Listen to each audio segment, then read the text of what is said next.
मान लीजिए कि इंडिया के जितने भी नेबर्स हैं या जितनी भी नेबरिंग कंट्रीज हैं, वहां पर एक ऐसी गवर्नमेंट का फॉर्मेशन हो जाए जो एंटी इंडिया सेंटिमेंट्स को यहाँ पर पुश करे और चाइना और पाकिस्तान के साथ फ्रेंडली और कॉर्डियल रिलेशन यहाँ पर इस्टेब्लिश करे। आपको क्या लगता है ओवरऑल इंडिया की सिचुएशन क्या हो जाएगी? अपने ओपिनियन जो है वो कमेंट सेक्शन में जरूर मेंशन करें। Hello students, my name is Abhishek. Welcome to Legal Edge. और आज मैं आप सभी के लिए एक नया टॉपिक लेकर आया हूं जो कि बहुत ही ज्यादा इंपॉर्टेंट है, क्योंकि हमारी एक नेबरिंग कंट्री है जिसका नाम है श्रीलंका। वहां पर प्रेसिडेंशियल इलेक्शन जो है वो यहाँ पर शेड्यूल है, और इंडिया जो है वो बहुत ही क्लोजली इस पूरे के पूरे इलेक्शन की प्रोसेस को यहाँ पर ऑब्जर्व कर रहा है कि वहां पर किस तरीके का डेवलपमेंट जो है वो यहाँ पर होने वाला है। सबसे इंपॉर्टेंट बात अगर आप देखोगे तो आपको ये समझ में आएगा कि श्रीलंका के प्रेसिडेंशियल इलेक्शन के बारे में हम डिस्कशन करेंगे, और इंडिया के लिए ये पर्टिकुलर इलेक्शन जो है वो क्यों ज्यादा इंपॉर्टेंट हो जाता है, ये पूरा का पूरा हमारा सेगमेंट यहाँ पर होने वाला है। बहुत कॉम्प्रिहेंसिवली चीजों को कवर करेंगे ताकि आपको ये टॉपिक बहुत अच्छे से समझ में आए। ये श्रीलंका का फ्लैग आपको देखने को मिल रहा है। जब भी हम श्रीलंका के बारे में बात करते हैं, तीन इंपॉर्टेंट टर्म्स हमारे दिमाग में आएंगे, जिसे हम लोग बोलते हैं पाक स्ट्रेट, उसके बाद बोलते हैं Palk bay, and this is gulf of Mannar. तो आपसे ये क्वेश्चन जो है वो जनरली यहां पर पूछा जा सकता है कि what is the difference between strait, bay या मन्नार। या फिर अगर मान लीजिए कि इन क्वेश्चंस को आप कहीं पर आंसर नहीं कर रहे हो, फिर भी आपके मन में क्यूरियोसिटी होती है कि बे और स्ट्रेट में और मन्नार या गल्फ में जो है वो यहाँ पर क्या डिफरेंस होता है, तो सिंपल सा एक टेबल मैंने आपको बताया है कि बे बेसिकली क्या होते हैं कि वाटर होता है जो कि पार्शियली किसके द्वारा सराउंडेड होता है, लैंड के द्वारा। जैसे अगर आप देखोगे तो बे ऑफ बंगाल है, बे ऑफ बंगाल के तीनों तरफ अगर आप देखोगे तो आपको लैंड देखने को मिलेगा।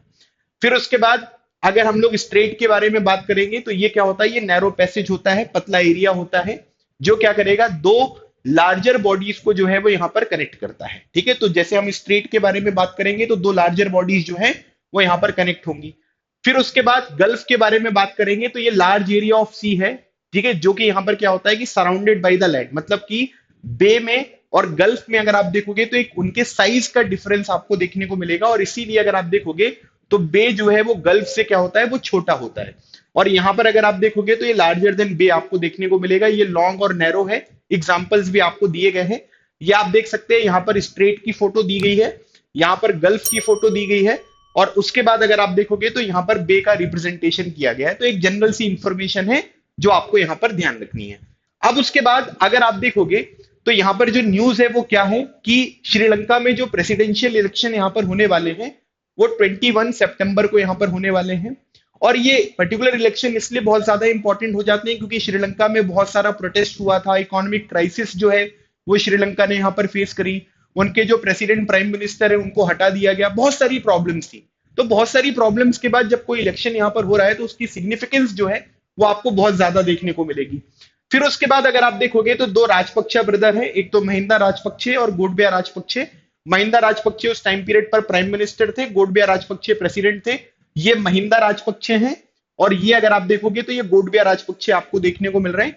और इनके रूल के टाइम पीरियड पर बहुत ज्यादा इकोनॉमिक डेट में यहां पर श्रीलंका फंस गया, और उसकी वजह से इकोनॉमिक क्राइसिस जो है वो इस पर्टिकुलर कंट्री में बड़े स्केल पर आपको देखने को मिली। तो ये इसका कॉन्टेक्स्ट है। अब इन्हीं के टाइम पीरियड पर अगर आप देखोगे तो महंगाई जो है, इन्फ्लेशन है, इन्फ्लेशन में क्या होता है कि चीजों के दाम बहुत ज्यादा बढ़ जाते हैं और करेंसी की वैल्यू जो है वो कम हो जाती है। फॉर एग्जाम्पल अगर मान लीजिए कि ये पेन पहले 10 रुपीज का मिलता था, अब 100 रुपीज का हो गया है, तो इसका मतलब है कि इन्फ्लेशन जो है वो यहाँ पर बढ़ गई है। साथ ही साथ जो बेसिक नेसेसिटीज वाली चीजें होती हैं जैसे फूड, गैस, मेडिसिन वगैरह, ये सब चीजें भी श्रीलंका में यहाँ पर नहीं मिल रही थी जब ये इकोनॉमिक क्राइसिस श्रीलंका यहाँ पर फेस कर रहा था, और जो जिसका अगर आप थोड़ा सा इंप्रूव्ड वर्जन देखोगे तो आज भी श्रीलंका में यहाँ पर प्रेजेंट है। आज के टाइम पीरियड पर अगर हम देखेंगे तो ओवरऑल श्रीलंका की सिचुएशन में इंप्रूवमेंट है, लेकिन अभी भी जो रिकवरी है वो यहाँ पर नीडेड है। तो इसीलिए अगर आप देखोगे तो ये जो 2024 का इलेक्शन यहाँ पर हो रहा है, ये पूरा का पूरा किस इश्यू के ऊपर जो है वो लड़ा जाएगा, वो इकोनॉमिक इश्यूज के ऊपर होगा। जो इलेक्शन में पार्टिसिपेट कर रहे हैं उनके लिए भी इकोनॉमिक जो चीजें हैं वो दिमाग में रहेंगी, जो लोग वोट डालने जाने वाले हैं वो लोग भी इकोनॉमी के बारे में यहाँ पर सोचेंगे। साथ ही साथ इंटरनेशनल इंटरेस्ट देखेंगे तो इंडिया के नेबरिंग कंट्री में इलेक्शन हो रहा है, तो ये बहुत ही ज्यादा इंपॉर्टेंट हो जाता है कि वहां पर किस तरीके के डेवलपमेंट्स होने वाले हैं। तो इंडिया की भी नजर इस पूरे के पूरे इलेक्शन में आपको देखने को मिलेगी। बाकी ये थोड़ी सी बैकग्राउंड इंफॉर्मेशन है। ये प्रोटेस्ट आप देख सकते हैं, श्रीलंका को आईएमएफ ने बेल आउट पैकेज भी दिया, साथ ही साथ इंडिया ने भी काफी सारा फाइनेंशियल जो इनको सपोर्ट है वो प्रोवाइड किया। इवन इंडिया यहाँ पर ये कहता भी है कि जब तक फाइनेंशियल क्राइसिस यहाँ पर दूर नहीं हो जाती श्रीलंका की, हम उनको सपोर्ट करेंगे, क्योंकि इंडिया किसी इंटरनेशनल दूसरी कंट्री का जो है वो यहाँ पर इन्वॉल्वमेंट नहीं चाहता है। अब उसके बाद टोटल कितने कैंडिडेट्स हैं जो इस प्रेसिडेंशियल इलेक्शन में पार्टिसिपेट कर रहे हैं? 38। सारे के सारे मेन आपको देखने को मिलेंगे। इनका वोटर बेस अगर आप देखोगे तो करीब 17 मिलियन के एलिजिबल वोटर्स हैं जो यहाँ पर वोट डालने वाले हैं। और जितने भी एलिजिबल वोटर्स हैं ना, इनके यहाँ पर एक लिस्ट होती है। जैसे हमारे यहाँ पर प्रेसिडेंशियल का जो इलेक्शन होता है उसमें एक अलग तरीके की मेथड यहाँ पर यूज की जाती है, उसी तरीके से जितने भी एलिजिबल वोटर्स होंगे ना, वो यहाँ पर क्या करेंगे, मैक्सिमम 3 कैंडिडेट्स को जो है वो यहाँ पर वोट देंगे सीक्वेंस वाइज, पहले नंबर पर, सेकंड नंबर पर, थर्ड नंबर पर। उसके बाद जिसको भी 50% से ज्यादा वोट्स यहाँ पर मिल जाएंगे वो यहाँ पर विनर डिक्लेयर कर दिया जाएगा। अगर मान लीजिए कि किसी के पास जो है वो कोई कैंडिडेट नहीं है जिसको 50% से ज्यादा वोट मिल गए, तो जो टॉप 2 कैंडिडेट्स आपको देखने को मिलेंगे उन्हीं में से जो है वो विनर यहाँ पर डिसाइड किया जाएगा कि इस पर्टिकुलर इलेक्शन को किसने जीता है। मतलब वो जो 2 कैंडिडेट टॉप में हैं उनके वोट्स को यहाँ पर काउंट करेंगे और उसके बेसिस पे जो है वो उनको विनर यहाँ पर डिक्लेयर किया जाएगा। अब उसके बाद यहाँ पर बहुत सारे लोग हैं, अब 30 के 38 जो आपको देखने को मिल रहे हैं, ये सारे तो इलेक्शन यहाँ पर जीत नहीं सकते हैं। तो यहाँ पर कुछ कैंडिडेट्स हैं जिनके आगे रहने के चांसेस ज्यादा हैं, जिनमें सबसे पहले अगर आप देखोगे तो रानिल विक्रमसिंघे हैं। ये रानिल विक्रमसिंघे आपको देखने को मिल रहे हैं। ये फॉर्मर प्राइम मिनिस्टर रह चुके हैं 6 बार के। और उसके बाद जब गोटबाया राजपक्षे को यहाँ पर हटाया गया था 2022 में, तो ये फिर प्रेसिडेंट की पोस्ट पे यहाँ पर आए थे। अब इनके अचीवमेंट्स में अगर आप देखोगे तो श्रीलंका ने इकोनॉमिक रिकवरी को जो है वो यहाँ पर अचीव किया। साथ ही साथ जो इनका डेट है ना, चाइना के साथ जो डेट है, दूसरी कंट्रीज के साथ जो डेट है, उसको किस तरीके से रिस्ट्रक्चर करना है, आईएमएफ से जो बेल आउट पैकेज मिलेगा उसे कैसे निगोशिएट करना है, वो सब चीजें इन्होंने यहाँ पर करी हैं और इनको काफी ज्यादा अचीवमेंट भी देखने को मिली। इन्होंने एक कोटेशन दी है अपनी रैलीज में कि आई complete my task, now it's your choice, कि मतलब अब आपको वोट यहाँ पर करना है। लेकिन इनके सामने कुछ चैलेंजेस हैं। चैलेंजेस में अगर आप देखोगे तो यहाँ पर क्या है कि जो रानिल विक्रमसिंघे हैं उनका सपोर्ट बेस जो है वो बहुत कम आपको देखने को मिलेगा। साथ ही साथ अगर आप देखोगे तो जब राजपक्षा जो फैमिली आपको देखने को मिलती है, जब उनको यहाँ पर एक्यूज किया गया कि भैया इन लोगों की वजह से इकोनॉमिक क्राइसिस श्रीलंका यहाँ पर फेस कर रहा है, तो उनको यहाँ पर सजा न दिलवाने का एक ब्लेम जो है वो इनके ऊपर आपको देखने को मिलता है। लेकिन इसको इन लोगों ने जो है, जो रानिल विक्रमसिंघे और इनके सपोर्टर्स हैं, उन्होंने इस चीज को डिनाई किया है। अब यहाँ पर क्या है कि ये किसी पार्टी से नहीं है, ये एक इंडिपेंडेंट कैंडिडेट के रूप में जो है वो इलेक्शन में यहाँ पर पार्टिसिपेट कर रहे हैं। दूसरे अगर आप देखोगे तो यहाँ पर आपको देखने को मिलेगा दिशा नाइके, ठीक है, अनुरा कुमारा दिशा नाइके, ये एक इंपॉर्टेंट कैंडिडेट हैं जिनके इलेक्शन जीतने की प्रोबेबिलिटी भी थोड़ी सी ज्यादा आपको देखने को मिलेगी। तो ये मार्क्सिस्ट लीडर आपको देखने को मिलेंगे और इनकी जो पार्टी है इसे हम लोग बोलते हैं जेवीपी पार्टी, जनता विमुक्ति परमुना, ठीक है, जेवीपी पार्टी, इस पार्टी से ये बिलोंग करते हैं। और जो ओपिनियन पोल यहाँ पर आ रहा है उसमें ये लीड कर रहे हैं, मतलब इनके इलेक्शन जीतने की प्रोबेबिलिटी, पॉसिबिलिटी जो है वो ज्यादा है।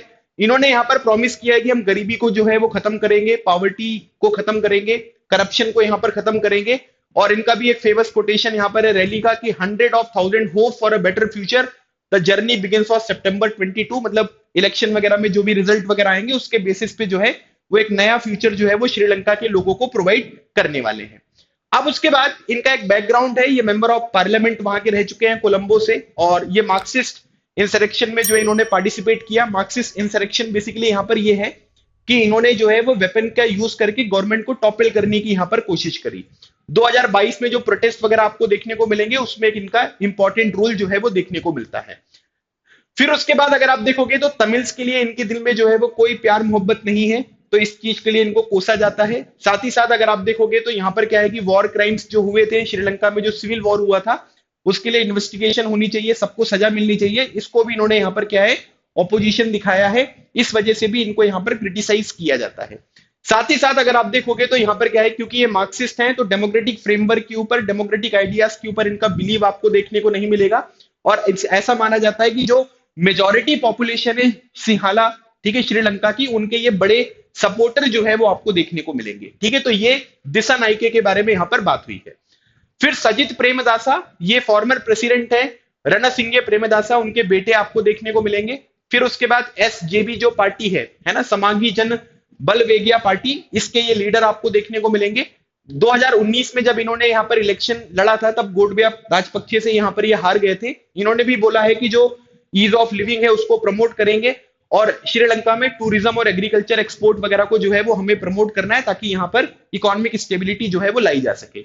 अब इन्होंने बोला है कि we will build a prosperous country for all, और इन्होंने बोला है कि भाई जो रिच लोग हैं उनको ज्यादा टैक्सेस देने पड़ेंगे, ताकि गरीब लोगों की जो कंडीशंस है उनको यहाँ पर इंप्रूव किया जाए। और इनको फ्रंट रनर के रूप में जो है वो माना जाता है, मतलब कि जो मेन कंपटीशन आपको देखने को मिलेगा वो प्रेमदासा और दिशा नाइके के बीच में आपको देखने को मिल रहा है। और उसके बाद अगर आप देखोगे तो पॉलिटिकल बैकग्राउंड में भी liability in seeking radical change, क्योंकि आज के टाइम पीरियड पर श्रीलंका के लोग जो है वो बड़े तरीके से जो है वो चेंज चाहते हैं। तो ऐसा कोई लीडर नहीं चाहते वो कि भाई उनके पिताजी प्रेसिडेंट थे तो इनको भी प्रेसिडेंट यहाँ पर बनाते या इनको जिताते, ये नहीं चाहते। वो एक ऐसा इंडिविजुअल चाहते हैं जो रेडिकल चेंज श्रीलंका में यहाँ पर इंट्रोड्यूस करे और उसकी वजह से सभी लोगों को बेनिफिट जो है वो देखने को मिले। फिर उसके बाद एक राजपक्षा फैमिली से हैं, मतलब कि जो महिंदा राजपक्षे है उनके बेटे हैं, और राजपक्षा जो क्लैन है बहुत टाइम तक उसने श्रीलंका में रूल किया, उससे ये बिलोंग कर रहे हैं। और इनको यहाँ पर ऐसा माना जाता है कि ये अनलाइकली है, मतलब इनके जीतने के चांसेस कम है, लेकिन ये एक इंपॉर्टेंट इंडिविजुअल है, इसलिए इनके बारे में भी हमको ध्यान रखना है कि ये भी इलेक्शन में पार्टिसिपेट कर रहे हैं। अब हम लोग बात करेंगे इंडिया के कंसर्न के बारे में, कि इंडिया यहाँ पर क्या सोचता है, किसके बारे में जीतना है, क्योंकि इंडिया श्रीलंका की पॉलिटिक्स में जो है वो काफी इंटरेस्टेड है, क्योंकि हमारे बगल में ही वो कंट्री आपको देखने को मिलेगी। तो यहाँ पर क्या है कि इंडिया ये चाहता है कि जो चाइना का इन्फ्लुएंस है श्रीलंका में उसको किसी तरीके से काउंटर किया जाए। तो ये बिल्कुल बेनिफिशियल होगा अगर एंटी चाइना कोई सेंटिमेंट वाली जो पॉलिटिकल पार्टी है या इंडिविजुअल है वो इलेक्शन जीत के यहाँ पर श्रीलंका के प्रेसिडेंट बनेंगे। जैसे 2010 में अगर आप देखोगे तो इंडिया ने एक एंटी चाइना कैंडिडेट है जिनका नाम है शरद, ठीक है, उनको यहाँ पर सपोर्ट किया था, वो हार गए थे।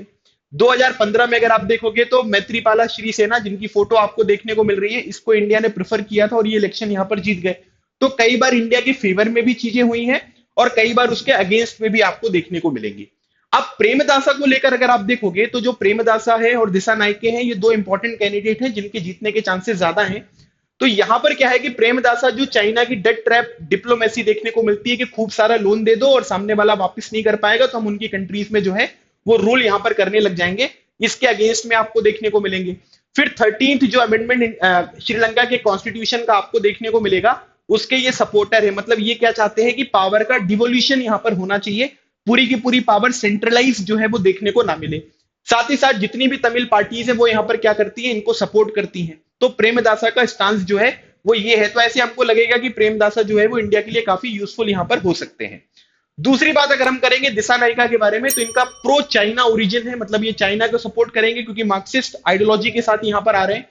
अडानी ग्रुप के इन्फ्लुएंस को लेकर ये बहुत ज्यादा क्रिटिकल है कि जो यहाँ पर अडानी ग्रुप है इंडिया का, वो यहाँ पर श्रीलंका में बहुत ज्यादा जो है वो इन्वेस्टमेंट वगैरह ना करे या उनका होल्डिंग जो है वो देखने को ना मिले। अडानी के विंड पावर प्रोजेक्ट को कैंसिल करने की बात इन्होंने करी है कि मैं प्रॉमिस करता हूं कि अडानी के विंड पावर प्रोजेक्ट को मैं यहाँ पर कैंसिल करूंगा। और साथ ही साथ जो इंडियन फिशरमैन आपको श्रीलंकन वाटर्स में देखने को मिलते हैं उनको भी यहाँ पर रिस्ट्रिक्ट किया जाएगा। तो अब इसमें अगर आप देखोगे तो पूरा का पूरा एंटी इंडिया जो स्टांस है वो आपको यहाँ पर देखने को मिल रहा है। लेकिन इसी तरीके से अगर आप देखोगे तो डिप्लोमेटिक एंगेजमेंट जो है वो इंडिया यहाँ पर इन लीडर्स के साथ कर रहा है। जैसे अगर आप देखोगे तो दिशा नायके जो है वो यहाँ पर क्या है कि इंडियन ऑफिशियल्स के साथ उनकी मीट हुई है, पॉजिटिव डिस्कशन हुआ है कि भाई हम दोनों कंट्रीज मिलकर किस तरीके से बायलेटरल रिलेशंस जो है वो इंप्रूव यहाँ पर कर सकते हैं। तो ये अभी इंडिया आए थे तो फिर इनके एस जयशंकर साहब के साथ जो है वो मीटिंग भी हुई है, तो उसके बारे में भी मैं अभी आपको बताऊंगा। इंडिया बेसिकली यहाँ पर ये चाहता है कि मैं ये नहीं देखना चाहता हूं कि भाई प्रो इंडिया हो या प्रो चाइना हो, मैं ये चाहता हूं कि कोई एक ऐसी गवर्नमेंट का फॉर्मेशन हो जिसके साथ हम अपने स्ट्रॉन्ग रिलेशंस को मेंटेन कर सकें और उनका किसी भी तरीके का अलाइनमेंट हो उसके ऊपर हमको फोकस नहीं करना है ना, कि वो चाइना की तरफ ज्यादा है या इंडिया की तरफ ज्यादा है, ये चीज हम यहाँ पर नहीं चाहते हैं। जैसे ये फोटो में अगर आप देखोगे तो डॉक्टर एस जयशंकर जी का ट्विटर अकाउंट से ये फोटो मैंने आपके सामने प्रेजेंट करी है। एनपीपी जेबीपी के लीडर है, गुड डिस्कशन हुआ है बायलेटरल रिलेशनशिप के ऊपर। India with its neighbourhood first and Sagar policy will always be a reliable friend and trusted partner of Sri Lanka. मैं आप लोगों से चाहता हूं कि आप लोग सागर पॉलिसी क्या है, सागर जो आपको देखने को मिल रहा है टर्म, इसका फुल फॉर्म क्या है ये आप मुझे कमेंट सेक्शन में बताएं और आप भी मुझे बताएं कि इस प्रेसिडेंशियल इलेक्शन में श्रीलंका में कौन जीतने वाला है। So guys this is all about today's session. I hope आपको ये सेशन अच्छा लगा होगा। श्रीलंका में जो भी कैंडिडेट पार्टिसिपेट कर रहे हैं उनकी एक इन्फॉर्मेशन मिल गई है, एक दिमाग में चीजें क्लियर हो गई हैं कि अगर कोई भी यहाँ पर कैंडिडेट इलेक्शन जीतेगा तो उसको यहाँ पर इंडिया को कितना बेनिफिट होगा कितना नहीं होगा, ये सारी चीजें पता चल गई। So guys this is all about today's session. I hope आपको सेशन अच्छा लगा होगा। सेशन को लाइक शेयर करना बिल्कुल ना भूले। अगले टॉपिक के लिए आप चैनल को सब्सक्राइब भी जरूर करें। मिलते हैं नेक्स्ट टॉपिक में, तब तक keep smiling and keep preparing. लगे रहो, एग्जाम क्लियर करो। Thank you so much. जय हिंद।